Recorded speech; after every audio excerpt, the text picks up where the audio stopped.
नमस्कार प्यारे बच्चों, बहुत बहुत स्वागत है आप लोगों का सिंपल एजुकेशन में। दोस्तों, आज की इस वीडियो में हम लोग बात करेंगे क्लास 9th की 27 जुलाई 2021 की सामाजिक विज्ञान की वर्कशीट के बारे में। ये वर्कशीट लोकतांत्रिक राजनीति वाली पाठ्य पुस्तक से ली गई है और इसमें हमें संसद क्यों चाहिए के विषय में बातचीत की गई है। तो सबसे पहले हम देखेंगे कि इस वर्कशीट में हमें संसद के बारे में क्या बताया गया है और उसके बाद इस वर्कशीट में जो सवाल हमारे सामने दिए गए हैं हम उनके जवाबों को लिखना जानेंगे। तो चलिए दोस्तों, बिना वक्त जाया किए हुए हम लोग शुरू करते हैं आज की इस वीडियो में हमें संसद क्यों चाहिए का अध्ययन। हमारी संसद देश के नागरिकों को देश के लिए निर्णय लेने की प्रक्रिया में हिस्सा लेने और सरकार के असंवैधानिक कार्यों पर अंकुश रखने में मदद करती है। इसी आधार पर संसद भारतीय लोकतंत्र का सबसे महत्वपूर्ण प्रतीक है। जनता के फैसलों का सम्मान होना चाहिए। भारत की आज़ादी से पहले अंग्रेजी शासनकाल में लोग सरकार के बहुत सारे फैसलों की आलोचना भी नहीं कर सकते थे। ऐसा करने में उन्हें बड़ी कठिनाइयों का सामना करना पड़ता था, लेकिन देश की आज़ादी के बाद लोग सरकार के फैसलों में चुनाव के माध्यम से अपनी बातें सरकार तक पहुंचा पाने में सफल होने लगे हैं। साथ ही सरकार भी अब उनकी ज़रूरतों और मांगों के प्रति संवेदनशील रहने लगी है। जनता और उनके प्रतिनिधि देश के नागरिक ही सबसे महत्वपूर्ण हैं। नागरिक संसद के लिए अपने प्रतिनिधियों का चुनाव करते हैं। चुने हुए प्रतिनिधियों का एक समूह सरकार बनाता है। जनता द्वारा चुने गए सभी प्रतिनिधियों के समूहों को संसद कहा जाता है। यह संसद सरकार पर नियंत्रण रखती है और उनका मार्गदर्शन करती है। इस तरह से प्रतिनिधियों के माध्यम से जनता ही सरकार बनाती है और उस पर नियंत्रण रखती है। भारतीय संसद देश की सर्वोच्च कानून निर्माण करने वाली संस्था है। हमारी संसद जो है वो राष्ट्रपति, राज्यसभा और लोकसभा से मिलकर बनी होती है। राज्यसभा का सभापति देश का उपराष्ट्रपति होता है और लोकसभा अध्यक्ष लोकसभा की अध्यक्षता करता है। तो दोस्तों, ये थी हमारी संसद के विषय में हमारी वर्कशीट। अब इस वर्कशीट में हमारे सामने 4 प्रश्न दिए गए हैं जिनका जवाब हम एक एक करके लिखना जानेंगे। तो दोस्तों, पहला सवाल है कि संसद के विषय में आप क्या जानते हैं, और इस सवाल के जवाब को हम इस प्रकार लिख सकते हैं कि संसद हमारे देश की सबसे महत्वपूर्ण संस्था है। यह पूरे देश के लिए कानून बनाने का काम करती है। यह संसद 2 भागों में बटी है, लोकसभा तथा राज्यसभा। लोकसभा की अध्यक्षता लोकसभा अध्यक्ष करता है, जबकि राज्यसभा की अध्यक्षता भारत का राष्ट्रपति उपराष्ट्रपति करता है। दोस्तों, ये संक्षेप में संसद के बारे में हमने बताया है।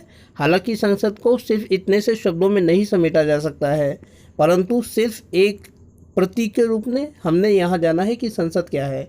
दूसरा सवाल है कि सरकार के फैसलों में जनता कैसे भागीदारी निभा सकती है, और इसके जवाब को हम इस तरीके से लिख सकते हैं कि आमतौर पर लोकतांत्रिक शासनों में जनता अपने प्रतिनिधियों का चुनाव स्वयं करती है और फिर यही जनप्रतिनिधि जनता की ओर से निर्णय लेने, कानून बनाने का काम करते हैं।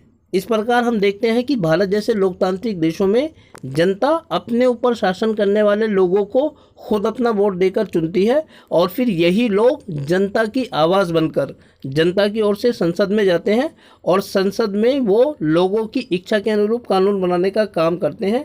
इस प्रकार अपने जनप्रतिनिधियों के माध्यम से स्वयं जनता लोकतांत्रिक शासन पद्धति में संसद में भागीदारी निभाती है।